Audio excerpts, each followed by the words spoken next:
J'ai suivi de loin, j'ai entendu, je suis venu me voir, je manque le mot. Tellement que je suis profondément choqué de ce que j'observe.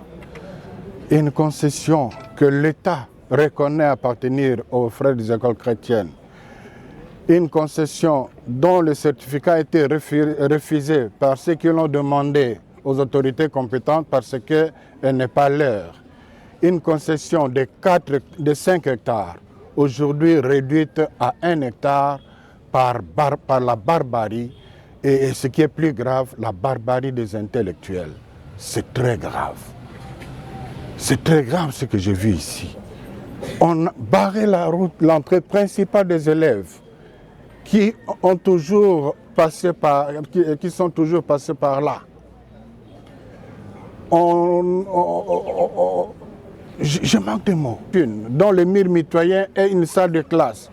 Quand on enseigne, toutes les odeurs, toutes les causeries du restaurant plutôt, les élèves entendent. On a coupé les câbles de l'électricité, de l'eau. On a détruit le fosse septique des élèves. Nous sommes dans la capitale. Et cela, le plus grave, c'est qu'on est allé en justice. Le tribunal de grande instance a décidé de suspendre les travaux avant de dire le droit. Ils sont allés à la cour d'appel. La cour d'appel a confirmé la décision. Mais quelqu'un ou une coterie de gens se croient au-dessus de la loi et de manière, je ne sais comment, s'obtiennent des agents de l'ordre officiel pour intimider, Non, mes amis, ne me parlez pas de l'état de droit par rapport à ce que je vois ici, s'il vous plaît. Ne me parlez pas de l'état de droit. Je suis content que le vice-ministre de l'Éducation est venu ici. J'ai parlé avec lui. Il est lui aussi profondément choqué. Je suis désolé que le ministre de la Justice qui allait venir avec lui n'a pas pu le faire parce qu'il a des problèmes de santé. Mais je compte sur la dynamique qu'il est en train de mettre en place. Et je déplore tous ceux qui veulent le décourager son travail en l'accusant je ne sais quoi.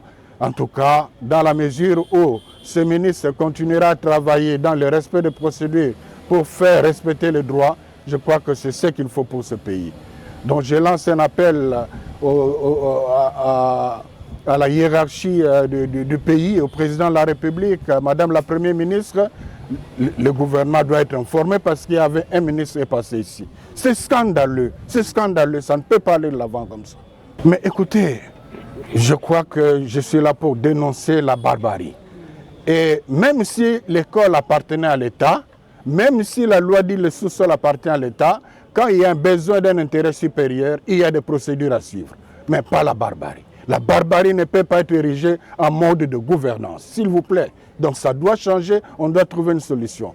Et sachez que le pouvoir n'est pas éternel. Donc aujourd'hui, s'il y a des complices, parce que, et ce que j'ai oublié, dans cette concession, il n'y a pas que l'école de l'État. Vous avez des supermarchés, vous avez des entrepôts, vous avez un business qui se développe dedans. Et il y a des généraux, des gens qui s'interfèrent. Mais on est où?